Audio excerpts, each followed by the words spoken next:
I walked into my son's engagement dinner dressed like the poor, naive widow they expected. Faded dress, worn purse, humble smile. My future in-laws? Old money snobs. They judged me, whispered I didn't belong, offered me $50,000 cash to disappear from the wedding so I wouldn't embarrass them. They laughed behind my back, called my life quaint, tried to push me out of my own son's future. But they had no idea who they were really dealing with. For months, I played the part, until the wedding day, when I stood up in front of 200 guests and dropped the truth that left them speechless. I wasn't poor. I was a secret millionaire, and I'd been testing them all along. Watch what happened when their perfect world shattered in one unforgettable moment. You won't believe the ending.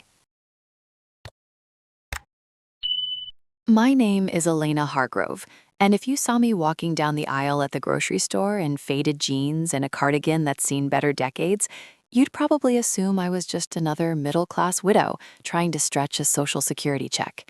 That's the image I've carefully cultivated for years. Not out of shame, never that, but out of necessity. The world treats you differently when it thinks you have nothing left to take. I live in a modest two-story house on Maplewood Lane in suburban Charlotte, North Carolina. White siding that could use a fresh coat, a small front porch with 2 rocking chairs I repainted myself every spring, and a backyard big enough for the dog I never got around to adopting. Neighbors wave, but they don't linger.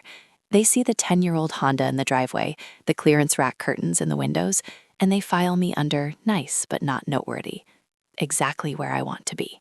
What they don't see, what no one except my late husband ever really saw, is the spreadsheet I keep on an encrypted drive. Properties in Raleigh, condos in Asheville, a strip mall outside Greensboro, commercial lots along I-85 that have appreciated so steadily I sometimes forget how much they're worth. I started with nothing after Robert walked out when James was 8, leaving us with a mortgage, a beat-up minivan, and a stack of unpaid bills. I didn't cry. I got a second job cleaning offices at night, then a third flipping houses on the weekends. I learned how to read contracts, spot undervalued listings, negotiate with banks that wanted to foreclose on people just like me. By the time James graduated high school, I owned my first rental outright. By the time he finished college, I had a portfolio most financial advisors would kill for. I never told him.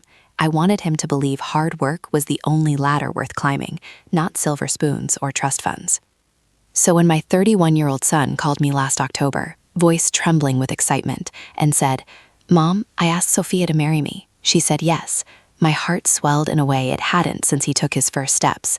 I cried happy tears into the phone while he laughed and told me how he'd proposed on the suspension bridge at the U.S. National Whitewater Center, how she'd cried too, how he couldn't wait for me to meet her family. Then he paused. They're different, Mom. Her parents are old Charlotte money. Country club, debutante balls, that whole world. They've already started asking about you. Your job, our house, what kind of retirement you have. I told them you're retired, that we're comfortable. I didn't want to oversell it. Comfortable. That was the word he chose. I almost laughed. My net worth could buy their entire gated community twice over, but James still thought comfortable meant we could afford cable and the occasional Olive Garden. I asked the question that had been burning since he first mentioned her last Christmas. Do they judge people based on money? Another long pause. They notice it. A lot. That was all I needed. I hung up, walked to the kitchen, and poured myself a glass of the cheap Chardonnay I keep in the fridge for appearances. Then I sat at the scarred oak table, another thrift store find, and stared at the photo of James and me from his college graduation. He's grinning in his cap and gown. I'm standing beside him in the same navy dress I'd worn to every milestone since he was 10, because it still fit, and because I refused to spend money on clothes when roofs needed repairing and investments needed feeding. I made my decision that night. When I met the Langleys, I would not be Elena Hargrove, successful real estate investor, quiet millionaire, self-made woman who could write a 7-figure check without blinking. I would be Elena Hargrove, widowed house cleaner, careful with coupons, slightly overwhelmed by anything fancier than a chain restaurant. I would wear the faded floral dress I bought at TJ Maxx in 2012, carry the purse with the frayed strap, drive the Honda instead of the black Mercedes I kept garaged downtown under a different name. I would smile shyly, speak softly, let them see exactly what they expected to see, a woman who didn't belong in their polished, privileged world. Why? Because I've spent my life watching people change when money enters the room. I've seen friends become strangers, family turn cold, business partners sharpen their smiles into knives. I needed to know what kind of people were about to become my son's in-laws. Would they be kind to someone they thought had nothing to offer? Or would they calculate my worth in square footage and bank balances? And Sophia, beautiful, soft-spoken Sophia, who made my son light up in a way I hadn't seen since he was a little boy. Would she stand beside him when her parents inevitably tried to push me aside? Or would she bend to their pressure? I wasn't trying to trap anyone. I was trying to reveal them. The dinner invitation came a week later, Saturday at 7, their estate in Myers Park. Black tie optional, but cocktail attire strongly encouraged. I read the email twice, then printed it out and taped it to the refrigerator next to the grocery list. I opened my closet and pulled out the dress. Pale blue flowers on a cream background, sleeves a little too long, hem a little too short. I tried it on and stood in front of the full-length mirror in the hallway. My hair was still mostly dark, though silver threaded through it now. I didn't dye it, I never had. I twisted it into a simple bun, the way I did when I was heading to a closing or inspecting a new flip. Then I practiced the smile, small, hesitant, eyes down just enough to look deferential. I practiced the phrases too. "Oh, this old thing? I've had it forever. Thank you so much for having me. I don't get out to places like this often. James is such a good boy. I'm just happy he's happy." I said them out loud until they sounded natural, until they felt like someone else's words coming out of my mouth. Then I sat on the edge of my bed, the dress pooled around me, and let the real feelings surface for just a moment. Anger, yes, at the thought of anyone looking down on my son because of me. Fear, too, that Sophia might not be who I hoped she was. And beneath it all, a strange, quiet thrill. I'd spent years hiding who I was, so people wouldn't use me, wouldn't resent me, wouldn't try to take what I'd built. Now I was choosing to hide again, but this time it was a weapon. I folded the dress carefully and hung it back in the closet. Then I walked downstairs, opened my laptop, and pulled up the latest appraisal on the downtown high-rise I'd quietly acquired last year. The numbers glowed on the screen, cold, precise, powerful. I closed the laptop. Saturday was 6 days away. I had a role to prepare for. And when the curtain finally rose, the Langleys would have no idea they were walking onto my stage. I drove the Honda. The Mercedes stayed locked in the garage downtown, under the name of one of my LLCs. The Honda smelled faintly of the fast food wrappers I'd left in the back seat on purpose, evidence of a life lived on a budget. I even turned the radio to an oldie station and let it play softly, windows cracked, so my hair would look slightly windblown when I arrived. Myers Park is one of those Charlotte neighborhoods where the houses look like they were built to be photographed for Southern living. Massive oaks line the streets, Spanish moss dripping like jewelry. Every lawn is manicured to the inch. Every mailbox matches the shutters. I turned onto their street, Canterbury Lane, and slowed as the estate came into view. It was breathtaking in that old money way that doesn't shout. It simply assumes you already know it's superior. 3 stories of pale brick with white trim, black shutters, a wraparound porch that probably hosted garden parties for generations, a circular driveway with a fountain in the center, water sparkling under the late afternoon sun. 2 stone lions guarded the front steps. I counted at least 6 cars already parked, BMW, Mercedes, a Range Rover, all gleaming like they'd been detailed that morning. I pulled in at the very end of the drive, behind a delivery van, so my car looked like an afterthought. I sat for a moment, hands on the wheel, breathing. This was it. No turning back. I stepped out, smoothed the dress, slung the purse over my shoulder, and walked up the flagstone path. My flats clicked softly against the stone. The closer I got, the more I felt the house watching me, every window a pair of eyes. The front door opened before I could knock. Sophia stood there in a soft cream dress that skimmed her knees, her dark hair swept into an elegant updo. She looked like she belonged in a magazine spread. Her smile was genuine, warm, the kind that reaches the eyes. Mrs. Hargrove! She stepped forward and hugged me without hesitation. I'm so glad you're here. James has told me so much about you. I let myself hug her back, just for a second, letting the real affection show. Please call me Elena, and thank you for having me. This place is beautiful. She laughed lightly. It's a lot, I know. Come in, come in.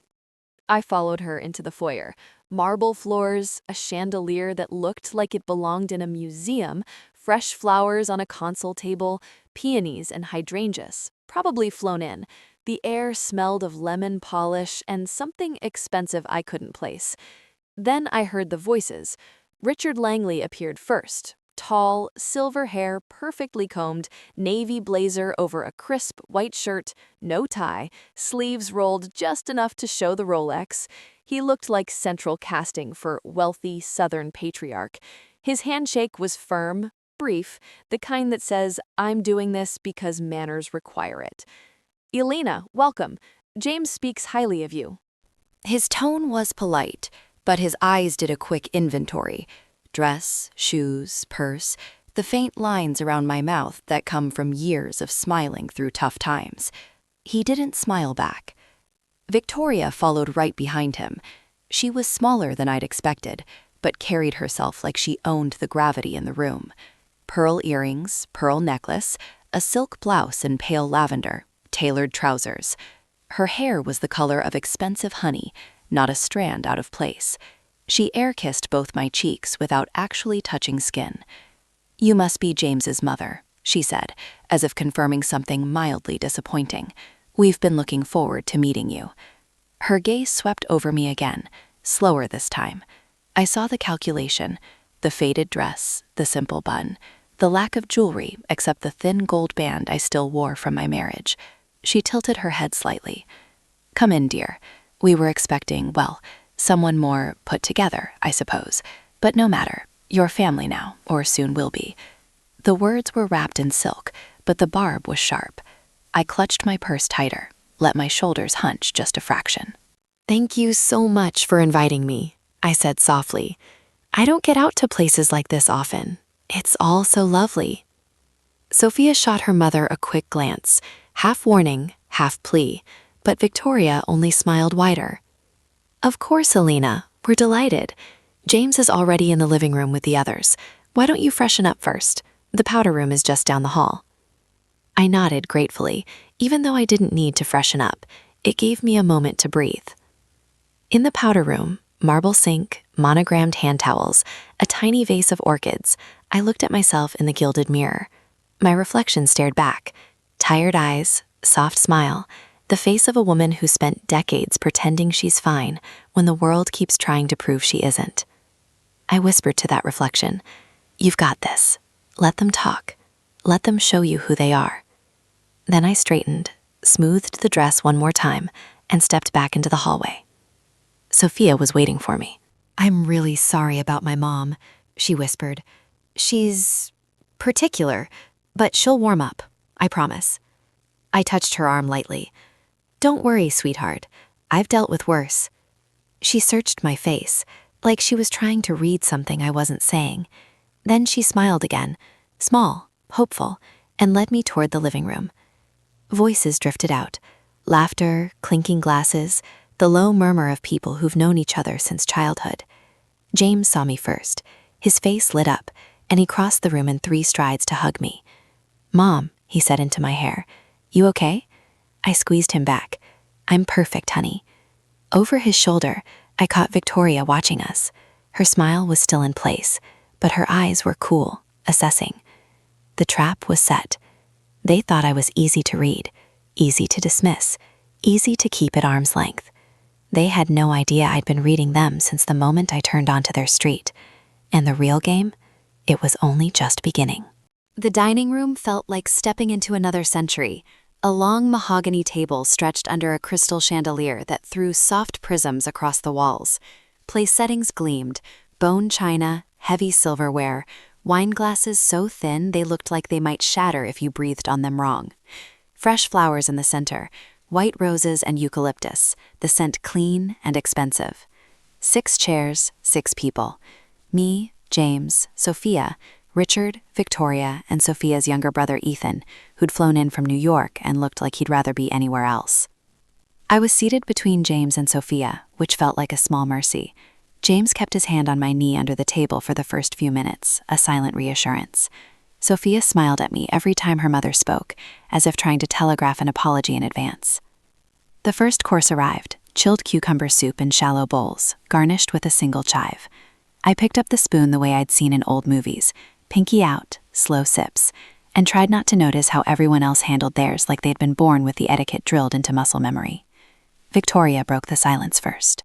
So, Elena, she said, voice light as if asking about the weather, tell us about yourself. What do you do these days? I set my spoon down carefully, wiped my mouth with the linen napkin, and gave the shy smile I'd practiced. Oh, nothing fancy, I said. I clean houses part-time, mostly for families in the suburbs. It helps with the bills since my husband passed. Keeps me busy. A beat of silence. Then Richard let out a short, amused sound. Not quite a laugh, more like air escaping a balloon. Cleaning houses, he repeated, as if testing the phrase. How quaint. Sophia's spoon clinked against her bowl. Dad? What? Richard spread his hands. It's honest work. I admire that. But the way he said it made it clear he admired it the way people admire a stray dog that knows tricks. Victoria leaned forward slightly, pearls catching the light. And your home? James mentioned it's small. 2 bedrooms? I nodded, eyes on my soup. Yes, ma'am. 2 bedrooms, 1 bath. But it's cozy. We've made it ours over the years.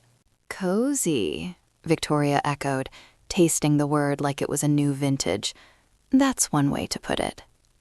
James shifted beside me. I felt the tension in his thigh. He opened his mouth, but I squeezed his hand under the table, once firmly. Not yet. Ethan, who'd been scrolling on his phone under the table, finally looked up. So like Airbnb or something? You rent rooms out? I shook my head. No, just me and the memories now. James has his own place downtown. Victoria's smile tightened. Well, that's something. Independence is important. The second course arrived, seared scallops on a bed of risotto, drizzled with truffle oil. I took small bites, chewing slowly, letting them watch me navigate the unfamiliar flavors with careful politeness. Richard swirled his wine. We were thinking of helping the young couple with a down payment on a house, something appropriate for their stage of life, a nice 3-bedroom in Dilworth or Myers Park, perhaps. But we'd need to know the family can contribute at least a little. He looked directly at me. I blinked, feigning confusion. Contribute? Oh, I don't have much saved. Most of what I make goes right back out again. Utilities, groceries, that sort of thing. Victoria tilted her head. Surely you have something set aside? A 401k? Social Security? I gave a small, embarrassed laugh. Social Security helps, yes, but it's not what it used to be. James's grip on my hand tightened. Sophia looked down at her plate, cheeks pink. Richard leaned back. Figures. The word landed like a stone in still water. Ripples of silence spread. Sophia spoke up, voice steady but quiet. Mom, Dad, can we not do this tonight? It's supposed to be a celebration. Victoria reached over and patted her daughter's hand. Of course, darling. We're just getting to know Elena. Transparency is important in families. I kept my eyes on my plate, tracing the rim with my finger. Inside, my pulse was steady. They were performing exactly as I'd suspected, measuring worth in dollars, square footage, retirement accounts. But they weren't cruel yet, just superior. Casual in their cruelty, the way people are when they think no one important is watching. Dessert arrived. Individual chocolate soufflés, puffed high, dusted with powdered sugar. A waiter in black poured coffee from a silver pot. I took mine with cream and 2 sugars, old habits from cheaper days. Victoria sipped hers black. Why don't you tell us about your dreams for the wedding, Elena? Something small, I assume? Intimate? I looked up, letting a flicker of uncertainty cross my face. Whatever makes them happy. I don't want to be in the way. Maybe a backyard thing or a church? Nothing too extravagant. Richard chuckled again. A backyard. Charming. Sophia set her coffee down hard enough that it sloshed. Enough. The table went quiet. James finally spoke, voice low but clear. Mom's always supported me. She raised me alone after Dad left. She worked 2, sometimes 3 jobs. She never complained. She never asked for anything. So maybe we can show her the same respect tonight. Victoria's smile didn't falter, but her eyes narrowed. Of course, James. We're all family here. But the air had shifted. The performance was cracking at the edges. I folded my napkin neatly and placed it beside my plate. "Thank you for the lovely meal," I said softly. It was more than I expected, truly. Richard raised his glass in a half-mocking toast. To new beginnings. We all lifted our glasses. Mine trembled just enough, on purpose. As the staff cleared the table, Victoria leaned toward me, voice pitched for only the 2 of us. "Don't worry, Elena. We'll take good care of them. You can rest easy." I met her gaze for the first time that night, direct, unblinking. "I've never doubted that," I said. She blinked first. James walked me to the door later. The night air was cool, scented with cut grass and distant rain. "You okay?" he asked. I hugged him tight. "Better than okay." He pulled back, searching my face. "Why are you letting them talk to you like that?" I smiled, my real smile this time, small and secret. "Because I need to see how far they'll go, honey. And because when the time comes, the look on their faces will be worth every second." He frowned, confused. I kissed his cheek. "Trust me." Then I walked to the Honda, climbed in, and drove away from the glowing windows at the Langley estate, the faded floral dress still clinging to me like a costume I was finally ready to shed. The real performance was just beginning. After dinner, the group migrated to the living room, like actors moving to the next set piece. The space was even grander than the dining room. High coffered ceilings, silk drapes framing floor-to-ceiling windows that overlooked the lighted gardens, a massive stone fireplace with a low fire crackling just for ambiance, leather sofas in deep burgundy, antique Persian rugs, a grand piano in the corner that probably hadn't been played since someone's debutante recital. Everything screamed quiet wealth, the kind that doesn't need to shout because it assumes you already hear it. I followed behind, clutching my coffee cup like a lifeline, letting James guide me with a gentle hand on my elbow. Sophia stayed close too, her arm looped through mine in a way that felt protective. I appreciated it more than she knew. Richard poured scotch from a crystal decanter for himself and Ethan. Victoria accepted a small glass of port. James declined, he'd driven, and I asked for water, plain.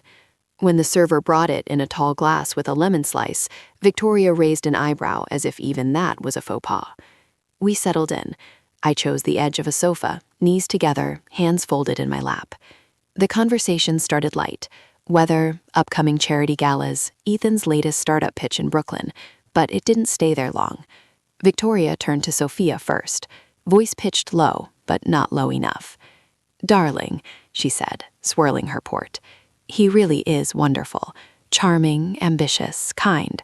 But his mother—" She trailed off, glancing my way as if I were a piece of furniture that had suddenly become noticeable. "She's not our level. She'll drag them down if we're not careful." Sophia stiffened beside me. "Mom, stop. She's sitting right here." Victoria waved a manicured hand. "Oh, Elena doesn't mind a little honesty, do you, dear? We're all adults." I kept my eyes on my water glass, tracing the condensation with my fingertip. Inside, my blood simmered, but my face stayed soft, uncertain. Richard joined in from his armchair, legs crossed, scotch in hand. We could set them up in one of the guest houses on the property, keep her at arm's length. She'd have her own space, and we'd have boundaries. Ethan snorted into his drink. Subtle, Dad. James's jaw clenched so hard I heard the grind of his teeth. He started to rise, but I pressed my foot against his under the coffee table. Once, sharp, stay. Victoria wasn't done. She leaned toward me now, smile syrupy. Elena, dear, why don't you tell us about your dreams for the wedding? Something small, I assume. We were thinking of the club ballroom, intimate, 200 guests max. But if that's too much... I looked up slowly, letting my voice tremble just a little. I don't want to impose. Whatever you think is best. Maybe a simple ceremony at the church James and I used to go to. Potluck reception in the fellowship hall. That's what we did for my niece last year. Richard barked a laugh. Potluck. That's adorable. Sophia stood up abruptly. I need some air. She walked out through the French doors to the patio. James watched her go, torn, then looked at me. I gave him the smallest nod. Go after her. He did. That left me alone with the three of them. Victoria sipped her port. You know, Elena, it's not personal. We just want what's best for Sophia. She's accustomed to a certain standard. James is lovely, but the two of you together, well, it could be awkward at events. People talk. I nodded slowly, as if absorbing a painful truth. I understand. I wouldn't want to embarrass anyone. Richard leaned forward, elbows on knees. Look, we're not heartless. We can help. A nice little place for you. Maybe an apartment in a senior community. We'd cover the deposit. You wouldn't have to clean houses anymore. I let my eyes widen. That's very generous. It's practical, Victoria corrected. You'd be more comfortable, and we'd all be more comfortable. The word hung there, heavy with implication. I swallowed, let my voice drop to a whisper. I've never been to a country club before, or a gala. I wouldn't know what to wear. Ethan finally spoke, half amused, half uncomfortable. There's always Target. Victoria shot him a look. He shrugged and went back to his phone. I stood up slowly. If you'll excuse me, I think I'll use the powder room again. They watched me go. I could feel their eyes on the back of my faded dress, on the way I walked, not confidently, but carefully, like someone who was used to being invisible. In the hallway, I paused outside the powder room door, listening. Their voices carried. See, she's sweet, but she knows her place. It'll be fine as long as we manage expectations. James will come around once he sees the lifestyle we can offer, and if not, well, Sophia's young, plenty of time to find someone more suitable. I pressed my palm flat against the wall, steadying myself. Not anger, not yet. Cold clarity. They weren't just judging me. They were already plotting how to sideline me, how to reroute my son's life so it fit neatly into their portfolio. I stepped into the powder room, closed the door, and looked at myself in the mirror again. The woman staring back had the same soft eyes, the same hesitant mouth, but behind them, something sharper glinted. I whispered to my reflection, "They think you're broken. Let them keep thinking that." When I came back out, Sophia and James were returning from the patio. Sophia's eyes were red-rimmed. James looked furious but contained. Victoria rose, all graciousness now. "Elena, you must be tired. It's been a long evening. We'll have the driver take you to your car if you'd like." I shook my head. "No need. I can walk." James walked me out anyway. The night air hit us like a slap, cool, jasmine-scented, full of cricket song. At the Honda, he stopped me before I opened the door. "Mom," he said, voice low and raw. "I'm sorry. I had no idea they'd be like this." I cupped his cheek. "I know, honey, and I'm not mad at you." "At them?" I smiled. Small, secret. The same one I'd given him when he was little and the world felt too big. "Not yet, but soon." He frowned. "What does that mean?" "It means," I said, opening the car door, "that people who underestimate you usually end up surprising themselves." I slid behind the wheel, started the engine. The old sedan coughed once, then purred. James stood there in the glow of the headlights, looking younger than he had in years. I rolled down the window. "Drive safe going home, and tell Sophia I said goodnight." He nodded, still confused. As I pulled away, I glanced in the rearview mirror. The estate lights shrank behind me, golden and smug. They thought they'd won the night. They had no idea the scoreboard hadn't even started. I kept my eyes on my water glass, tracing the condensation with my fingertip. Inside, my blood simmered, but my face stayed soft, uncertain. Richard joined in from his armchair, legs crossed, scotch in hand. We could set them up in one of the guest houses on the property, keep her at arm's length. She'd have her own space, and we'd have boundaries. Ethan snorted into his drink. Subtle, Dad. James's jaw clenched so hard I heard the grind of his teeth. He started to rise, but I pressed my foot against his under the coffee table. Once, sharp, stay. Victoria wasn't done. She leaned toward me now, smile syrupy. Elena, dear, why don't you tell us about your dreams for the wedding? Something small, I assume? We were thinking of the club ballroom, intimate, 200 guests max. But if that's too much... I looked up slowly, letting my voice tremble just a little. I don't want to impose. Whatever you think is best. Maybe a simple ceremony at the church James and I used to go to. Potluck reception in the fellowship hall. That's what we did for my niece last year. Richard barked a laugh. Potluck? That's adorable. Sophia stood up abruptly. I need some air.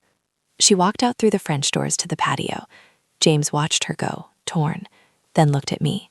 I gave him the smallest nod. Go after her. He did. That left me alone with the three of them. Victoria sipped her port. You know, Elena, it's not personal. We just want what's best for Sophia. She's accustomed to a certain standard.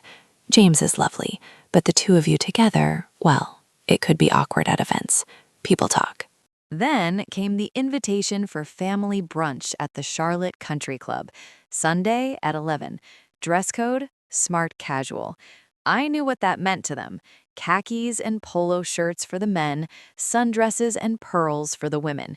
For me, it meant digging out the beige cardigan set I'd bought at a consignment shop in 2008, pairing it with navy slacks that were a size too big now, and the same black flats.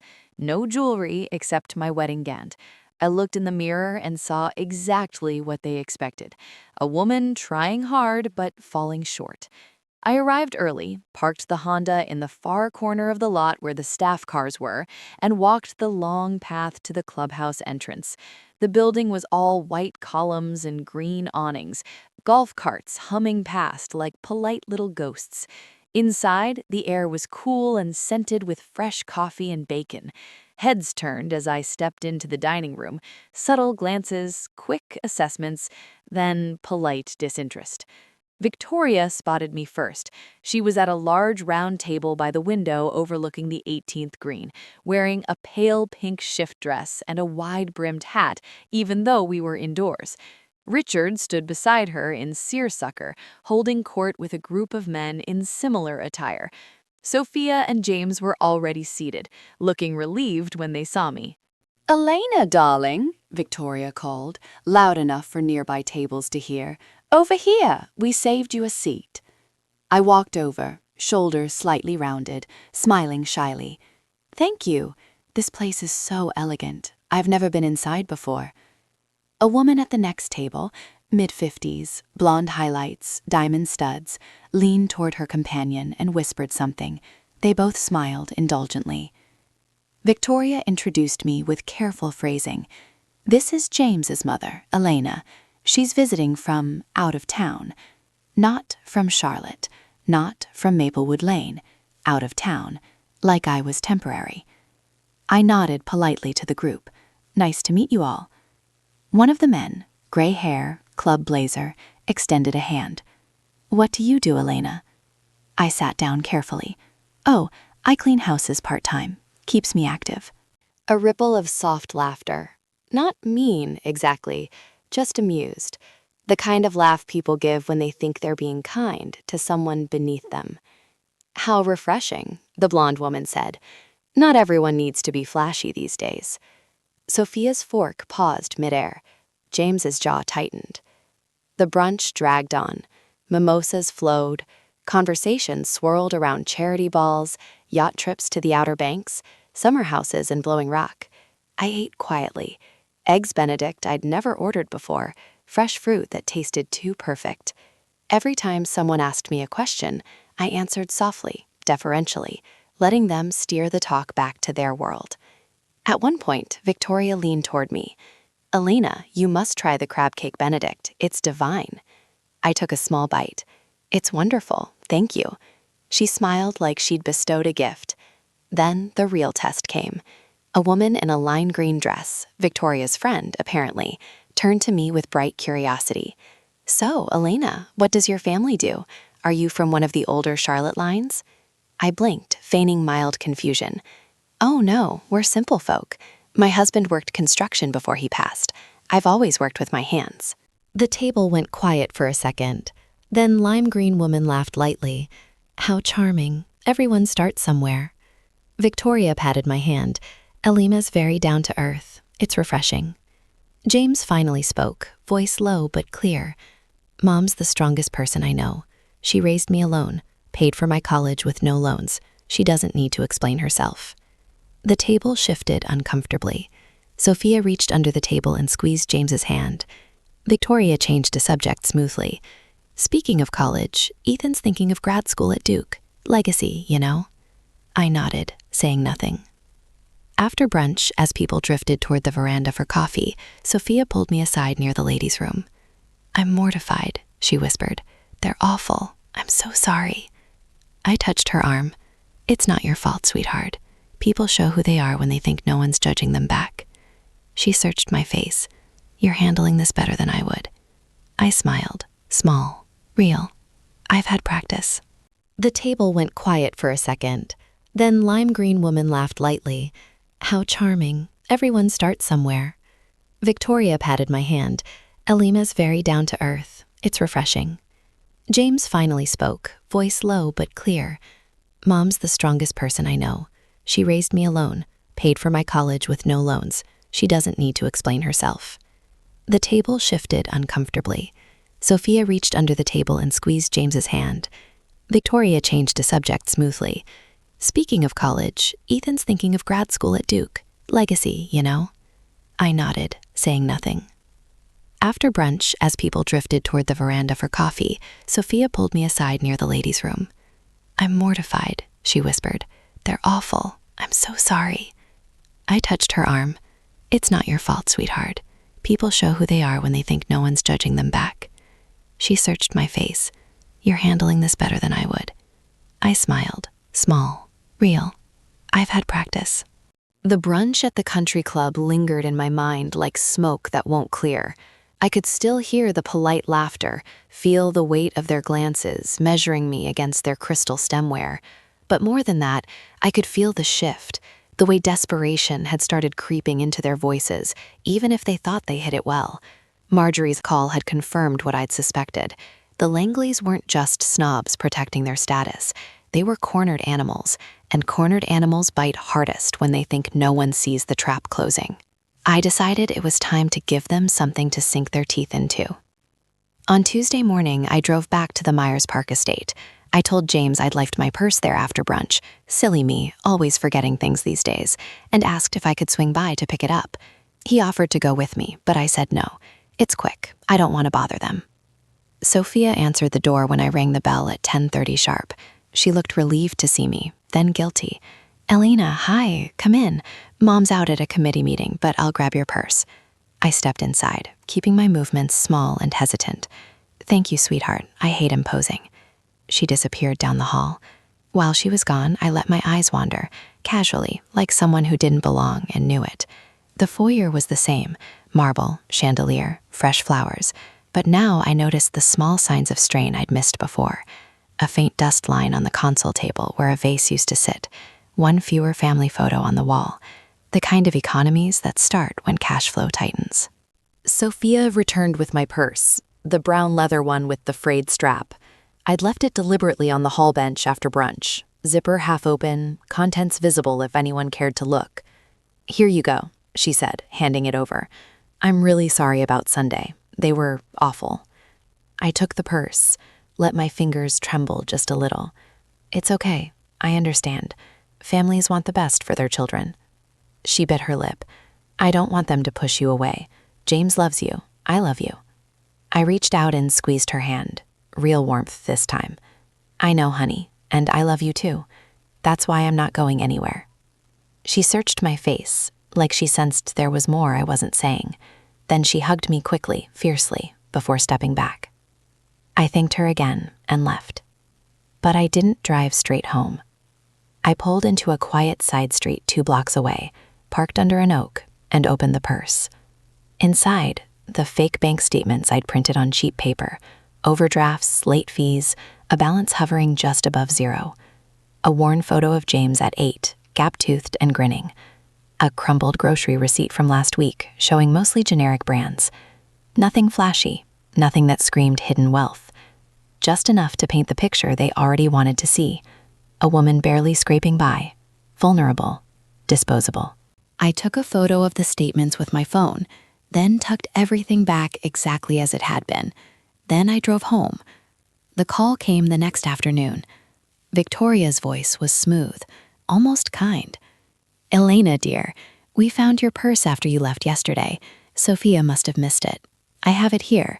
And, well, some things fell out when I was putting it in a safe place. I let silence stretch, then answered in a small, panicked voice. Oh no, what fell out? A pause, long enough to let me know she'd seen everything. Your bank statements, darling, and that sweet photo of James. I didn't mean to pry, but they were right there. I let my breath hitch. Please, please don't tell James. He's so proud. He thinks I'm doing better than I am. I don't want him worrying. Of course not, she said quickly, too quickly. Your secret's safe with me. But Alina, this changes things a bit, doesn't it? I let my voice waver. Changes things how? Another pause. We were hoping the families could contribute to the young couple's future. A house, perhaps, a cushion. But if you're in this position, well, it puts us in a difficult spot. I whispered, I understand. We'll talk more soon, she said. Take care, dear. She hung up. I sat at my kitchen table, phone still in hand, staring at the wall. My heart wasn't racing. It was steady, cold, deliberate. She'd taken the bait. The next day, Sophia texted me privately, something she'd never done before. I'm sorry about my mom calling you. She told me she found your purse. She's being weird about it. Are you okay? I typed back carefully. I'm fine, sweetheart. Just embarrassed. Don't worry about me. I hate this. I told her to drop it. I love James. I love you. That's what matters. Thank you. That means more than you know. She sent a heart emoji, then another message. Mom said something about you stepping back from wedding planning. I told her no way. Your family. I stared at the screen for a long moment. We'll figure it out. Promise. I set the phone down and opened my laptop, pulled up the latest property listings I'd been quietly watching, small, affordable houses in up-and-coming neighborhoods, places the Langleys would sneer at, but that would be perfect for a young couple starting out. I bookmarked 3. Then I opened a new tab, the public records on the Langley family's deaths. More liens had appeared, a notice of default on one of their commercial properties downtown. The noose was tightening. I closed everything and leaned back. They thought I was the weak link, the poor widow who could be quietly pushed aside with a little guilt and a lot of condescension. They thought my financial troubles gave them leverage to control the narrative, to dictate terms, to keep their daughter from lowering herself. What they didn't know, what they couldn't possibly imagine, was that I'd spent decades turning other people's financial troubles into my opportunity. Foreclosures, short sales, distressed assets. I'd bought low, held, sold high. I'd learned patience the hard way. Now I was patient again. I stood up, walked to the window, and looked out at the quiet street. A neighbor was watering her azaleas. A school bus rumbled past. Ordinary life. I whispered to the empty room, they're going to offer me money soon, or ask me to bow out. And when they do, I smiled, slow, secret, satisfied. I'll take their check, photocopy it, and keep playing the part. because the deeper they dug their hole, the sweeter it would be when the ground finally gave way. And I intended to be standing right there, still in my faded cardigan, still with my frayed purse when it happened. The bait was set. Now all I had to do was wait for them to bite harder. The days after Victoria's call about my purse felt like the slow tightening of a noose I'd tied myself. I could sense them circling, testing how far they could push before I snapped, or, more likely, before I crumbled. They weren't subtle anymore. The mask of polite disdain had slipped, revealing the raw calculation underneath.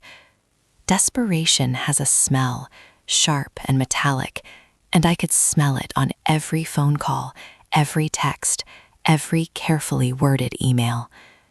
James called me Thursday evening, voice low like he was hiding in his own apartment. "Mom, they're starting to lean on me hard. Victoria pulled me aside after work yesterday, said we should reconsider the timeline. She thinks a longer engagement would give us time to stabilize finances." Then Richard texted me this morning. "Let's talk real estate options, something modest but in a good zip code." They're acting like I'm about to inherit debt instead of starting a life. I sat on my porch swing, the chains creaking softly in the evening breeze. Crickets sang in the bushes. "What did you tell them?" I told them we're fine. Sophia and I have savings. We don't need a big house right away. But they keep circling back to you, like you're the problem. Victoria even asked if you'd be comfortable at the rehearsal dinner. She said it might be overwhelming for someone not used to crowds. I let out a small, dry laugh. Overwhelming. That's one word for it. James exhaled sharply. "I'm this close to telling them to back off. I hate that you're taking the hits for this." "Don't," I said quickly. "Not yet. Let them talk. Let them think they're winning." He was quiet for a long moment. "You're scaring me a little, Mom." "Good," I said softly. "Means I'm doing it right." The next move came faster than I expected. Friday afternoon, my phone buzzed with an unknown number. I answered in the grocery store parking lot, cart full of generic brand cereal and discount chicken. "Elena, it's Victoria. Do you have a minute?" I leaned against the Honda. "Of course." "I was hoping we could meet, just the two of us. There's a little coffee shop near South Park. Quiet, discreet. Tomorrow at 10. I think it's time we had an honest conversation." I let hesitation color my voice. I don't want to cause any trouble." "You won't," she said smoothly. "This is for everyone's benefit." I agreed. The coffee shop was one of those upscale chains, exposed brick, pendant lights, baristas who called drinks by their Italian names. I arrived early, ordered a small black coffee, and chose a corner table near the back. I wore the same beige cardigan from brunch, slacks, flats, my hair in the usual low bun. When Victoria walked in, tailored blazer, silk scarf, heels clicking, she scanned the room like she owned it, then spotted me and smiled the way people smile at service workers they're about to tip poorly. She sat across from me, ordered a flat white with oat milk, no foam. "Elena, thank you for coming. I know this is awkward." I wrapped my hands around my cup. "It's okay." She leaned in, voice low and confidential. "We both want what's best for James and Sophia, but let's be realistic. The life we've built for her, it's not one size fits all. Weddings like theirs come with expectations, guests, events, future children in private schools. You understand." I nodded slowly. She reached into her purse and slid a plain white envelope across the table. "I've been thinking about how to make this transition easier for you. $50,000, cashier's check. No strings, really. Just a gesture. Enough for you to take some time off cleaning, maybe move to a nicer senior apartment. You could travel a little, see the world. And in return, perhaps you could step back from some of the wedding details. Let us handle the big things. The rehearsal dinner, the reception. You'd still be invited, of course, but quieter, less stress for everyone." I stared at the envelope like it was a live snake. My hands stayed folded in my lap. "You're paying me to miss parts of my son's wedding?" "Not Miss, she corrected gently. Participate differently. You'd be more comfortable that way. And honestly, Alina, with your situation, it's kinder this way. I let my eyes fill, just enough for tears to glisten. You'd really do that? To keep me away? It's not about keeping you away, she said. It's about protecting the day, protecting them. I reached out slowly, fingers trembling, and picked up the envelope. I opened it just enough to see the check, 50,000, payable to Elena Hargrove. I closed it again. Victoria watched me closely, satisfaction flickering in her eyes. I whispered, I need to think about it. Of course, she said, standing. Take your time. But soon, darling. The invitations are going out next week. She left without waiting for me to respond. The bell above the door chimed behind her. I sat there for another 20 minutes, coffee untouched. Then I slipped the envelope into my purse, right next to the fake bank statements, and walked out to the parking lot. I drove straight to a copy shop, made 3 high-resolution scans of the check, front and back. I saved the files to an encrypted folder labeled Insurance. Back home, I sat at my kitchen table and stared at the copies on my laptop screen. $50,000 to disappear from my own son's wedding, to let them rewrite the story so I was the embarrassing footnote. I laughed, quiet, bitter, triumphant. They thought they'd bought silence. They just bought evidence. I texted James, dinner tomorrow? My place, just us 3, I'll cook. He replied instantly, yes, we need to talk anyway. I texted Sophia too, come hungry, I'm making lasagna. Her reply, can't wait, heart.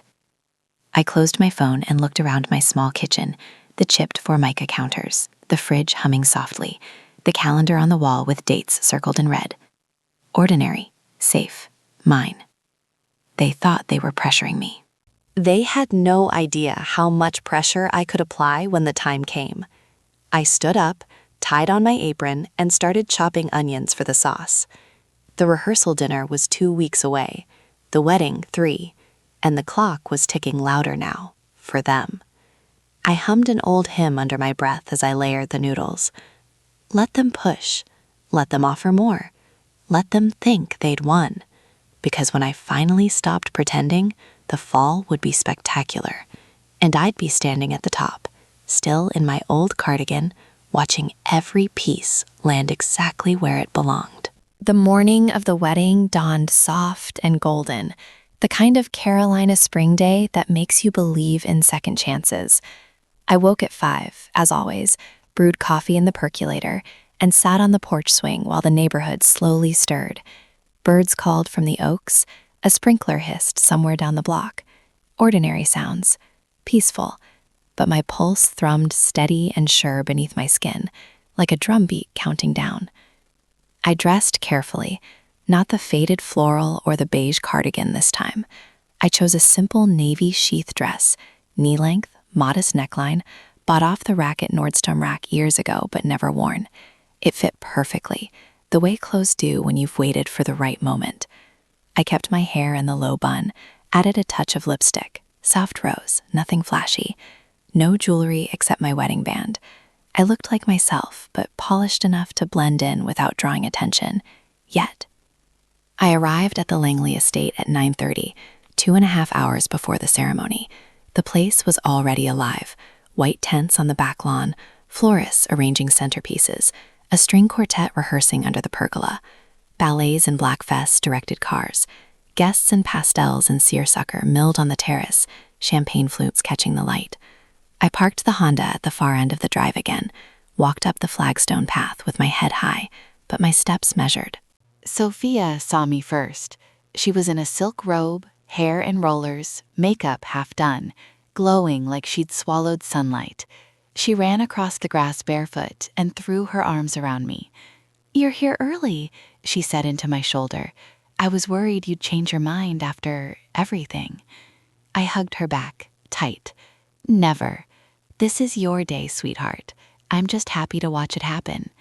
She pulled away, eyes shining. "You look beautiful, really." I smiled, real, unguarded. "So do you." James appeared next, tuxedo jacket off, sleeves rolled, tie loose. He looked nervous and thrilled in equal measure. When he saw me, his face softened. He hugged me hard, whispering, "Mom, thank you for being here." I patted his back. "Wouldn't miss it, honey." Victoria approached then, in a champagne-colored mother-of-the-bride gown, diamonds glittering at her throat. Her smile was fixed, polite, but her eyes flicked over my dress, my shoes, my bare neck. She leaned in for an air kiss. "Elena, you're looking well. We saved you a seat in the third row, back left. Quiet spot, less overwhelming." I nodded graciously. "Thank you. That's thoughtful." Richard was behind her, shaking hands with guests. He gave me a brief nod, nothing more. I took my seat as instructed, third row, back left. The chairs were padded white, tied with satin ribbons. I folded my hands in my lap and watched the lawn fill. 200 guests, easy. Old Charlotte families, business associates, a few politicians. Whispers followed me like smoke. "That's James's mother, the one from the smaller side. Sweet, but..." I let them talk, let them stare. I kept my face serene, eyes forward. The ceremony started at noon sharp. The string quartet shifted to Pachelbel's canon. Sophia walked down the aisle on Richard's arm, veil trailing, bouquet of white roses and peonies. She looked like a dream. James waited under the pergola, eyes locked on her, tears already shining. The officiant spoke of love, commitment, family. Vows were exchanged, simple, heartfelt, written by them. Rings slid on, a kiss that drew applause. I didn't cry, not yet. I watched my son become a husband and felt the weight of every sacrifice, every late night, every hidden success lift just a little. Afterward, the reception spilled across the lawn and into the tents. Cocktail hour first, past hors d'oeuvres, signature drinks named after the couple. I took a sparkling water, wandered the edges, smiled when spoken to. Guests were kind enough, distant enough. No one lingered. Victoria found me near the bar an hour in. She carried a glass of champagne, cheeks flushed from heat and victory. "Elena," she said, voice low, "now that it's done, perhaps you could leave early. We have important guests, senators, board members. It might be easier if you slipped out before the toasts, less awkward." I met her gaze directly for the first time that day. No tremble, no hesitation. "Actually," I said calmly, "I think I'll stay." Her smile froze. "It's just..." "I know what it's just," I interrupted softly. "And I'm staying." She blinked, recovered. "Suit yourself, but please keep a low profile." I nodded once. Of course. She walked away, heels clicking faster than necessary. I found James and Sophia at the head table. They pulled me into a quick hug, oblivious to the undercurrent. "You okay?" James asked. "Perfect," I told him. The toasts began at 7. Best man first, funny, light. Maid of honor next, tearful, sweet. Then Richard stood, glass raised, voice carrying across the tent. "To my daughter and her new husband, may your life be filled with the same joy and stability we've worked so hard to provide. Welcome to the family, James." Applause. Polite smiles. Then Victoria rose beside him. "And to Elena," she added, turning toward me with practiced warmth, "thank you for raising such a fine young man. We're grateful you could join us today." The words were kind on the surface.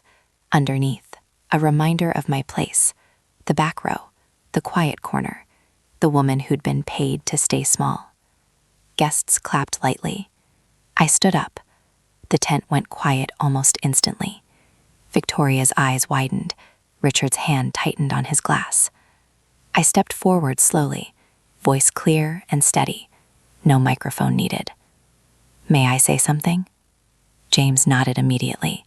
Sophia's hand flew to her mouth. Victoria hissed, "Sit down, Elena." I ignored her. I looked around the tent, at the faces I'd let judge me for months, at the family I'd let think they owned the narrative. Then I spoke. "For months, you've seen me as poor, naive, Worthless. You offered me money to disappear. You judged my clothes, my home, my life.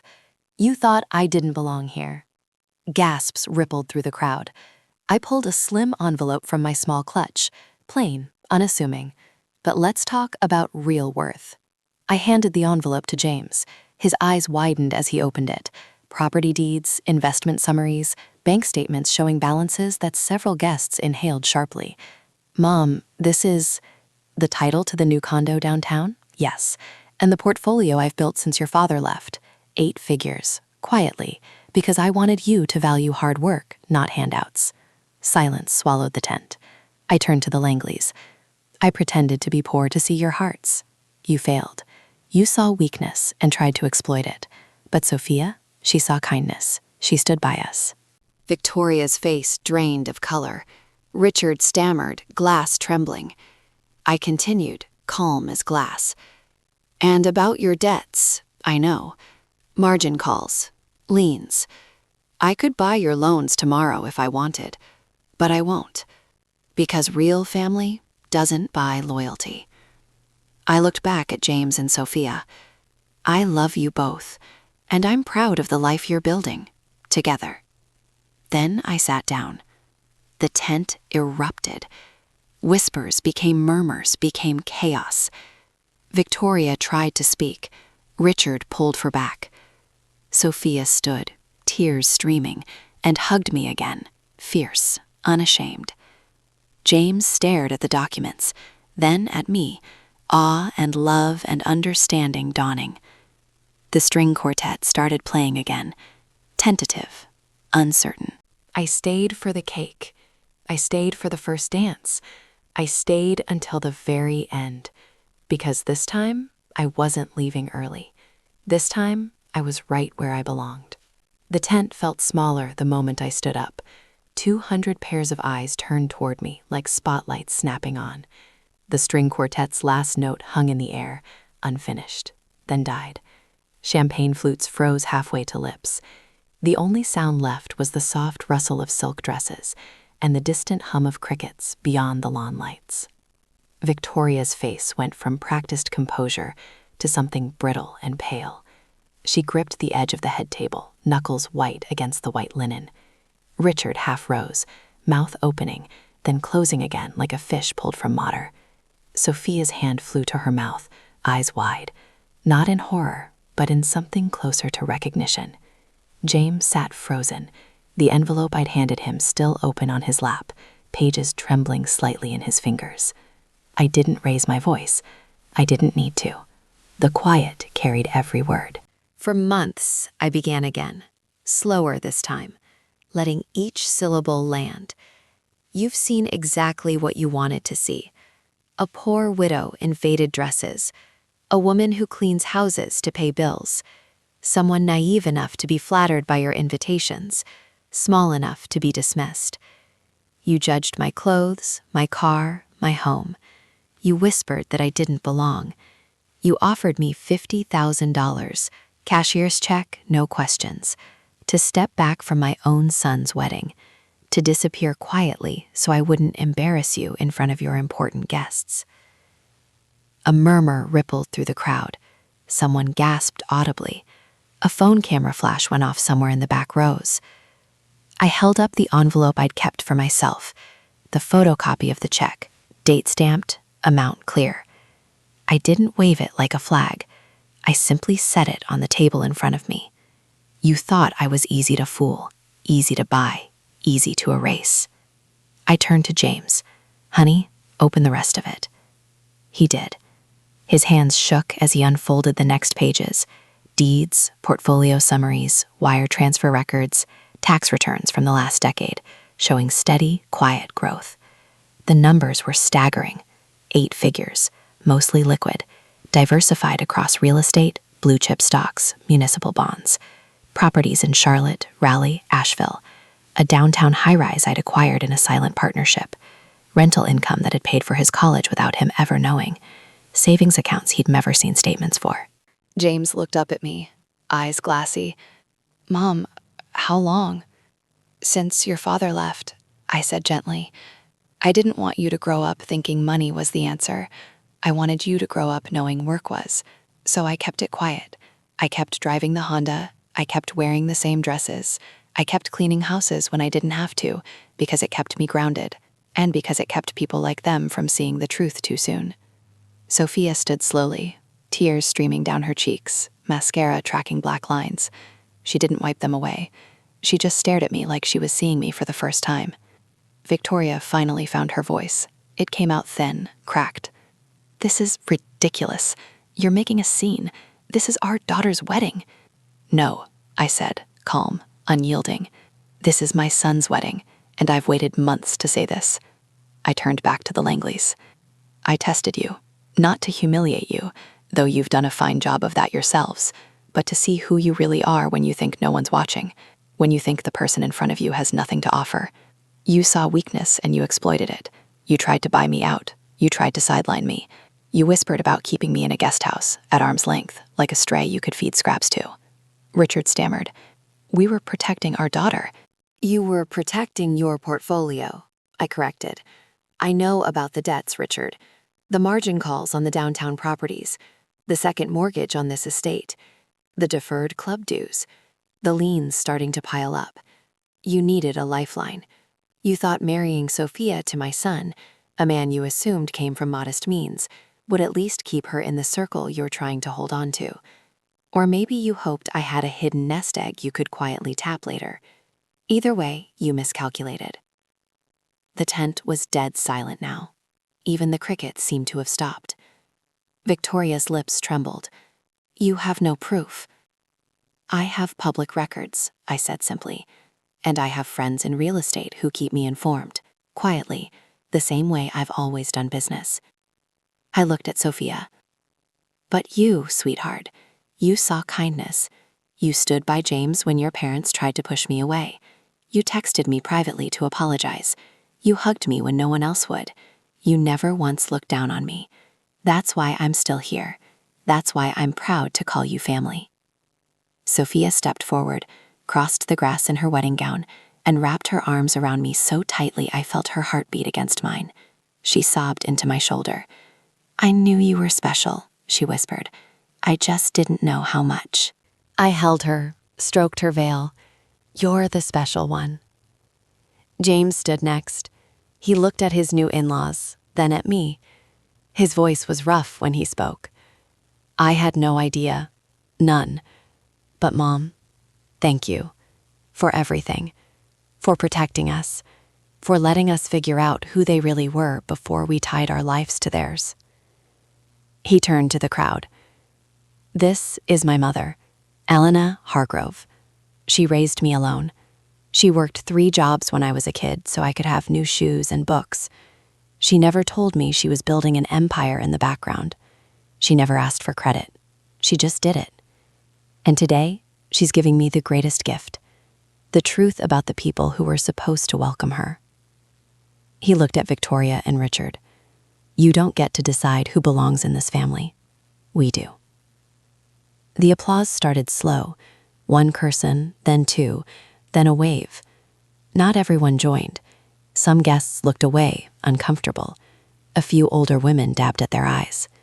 But the sound grew until it filled the tent. I didn't smile triumphantly. I didn't gloat. I simply sat back down, folded my hands, and let the moment settle. Victoria tried one last time.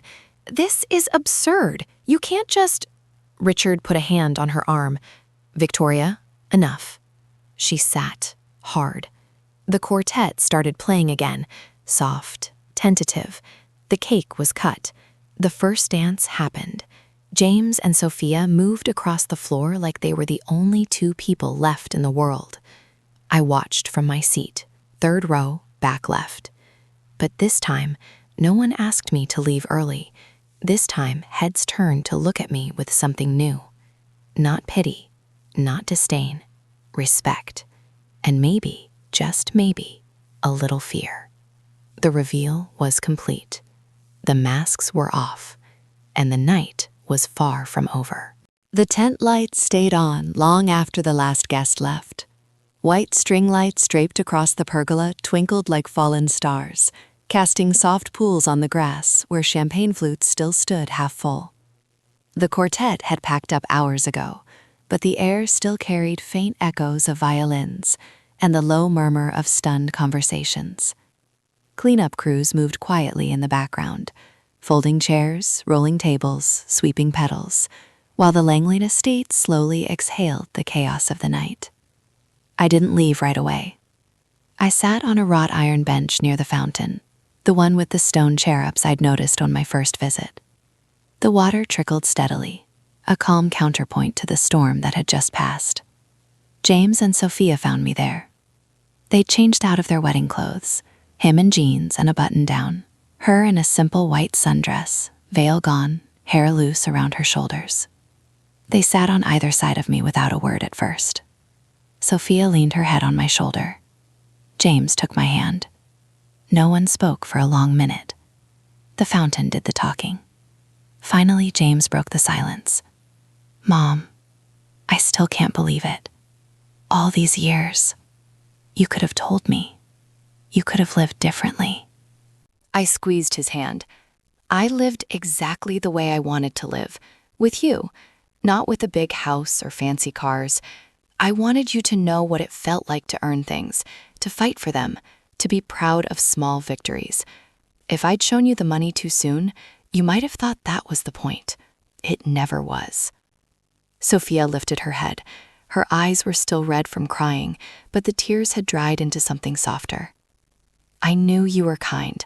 I knew you were strong, but I didn't know you were a force.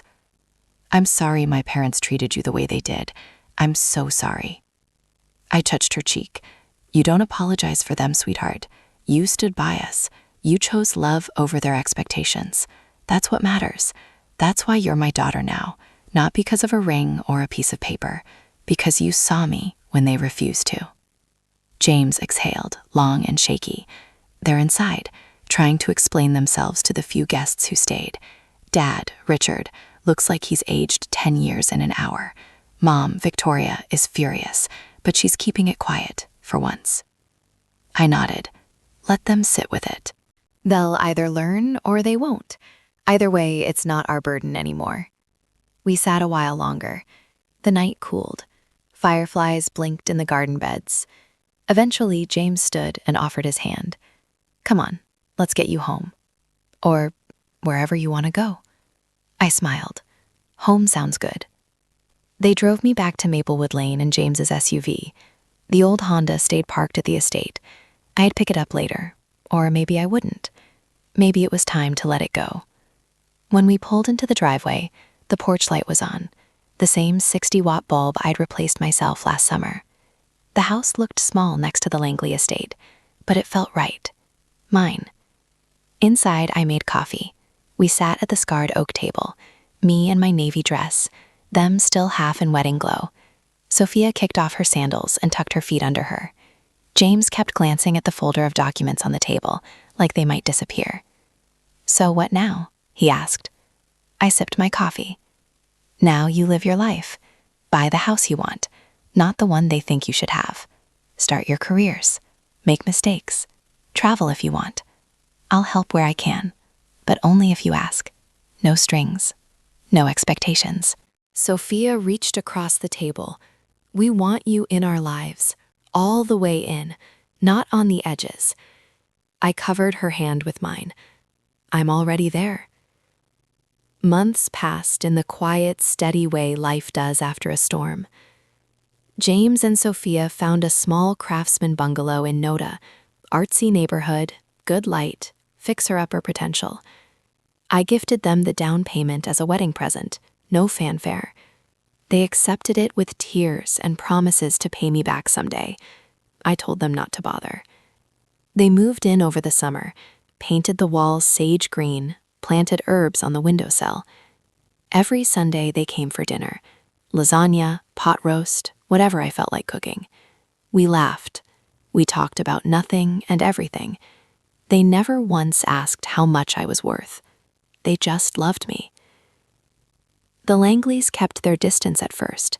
No calls, no invitations. Then slowly, the silence cracked. Victoria sent a handwritten note 3 months after the wedding. Plain stationery, no crest. Elena, I was wrong. I judged you harshly and acted in fear. I hope you can forgive me one day. We'd like to see Sophia and James at Christmas, if you'll allow it. I didn't respond right away. I let it sit on the kitchen counter for a week. Then I wrote back. Short, polite, no warmth, but no ice either. They're adults. They make their own plans. Merry Christmas. Richard called once, voice rougher than before. I wanted to apologize, properly. I was protecting what I thought was ours. Turns out, I was losing more than money. I listened. I didn't absolve him. I just said, apology noted. Take care of your family. They started calling Sophia more often, polite now, careful. She told me they asked about me, how I was, if I needed anything. She told them I was fine. Thriving, actually. I sold the downtown high-rise that fall, quietly, for a profit that made my accountant whistle. I bought a small cabin in the mountains near Boone. Nothing extravagant, just a place with a porch and a view. I started going there on weekends, reading on the deck, watching leaves turn. James and Sophia came up once, brought wine and stories. We sat outside until the stars came out. Sometimes I still wear the old cardigan. Sometimes I drive the Honda when I'm in town. Habits die hard. But most days now, I walk in with my head high, in whatever I choose, because the best revenge isn't loud. It's living your truth so fully that the people who tried to shrink you have to watch you expand. And every time Sophia calls me Mom, not Elena, not Mrs. Hargrove, just Mom, I know the test was worth every moment of pretending, every faded dress, every swallowed insult, every quiet night alone with my spreadsheets. Because in the end, family isn't about money or status or square footage. It's about who stands beside you when the masks come off and who stays even after they do. I close the cabin door behind me, step onto the porch, and breathe in the pine air. The view stretches forever. So do I.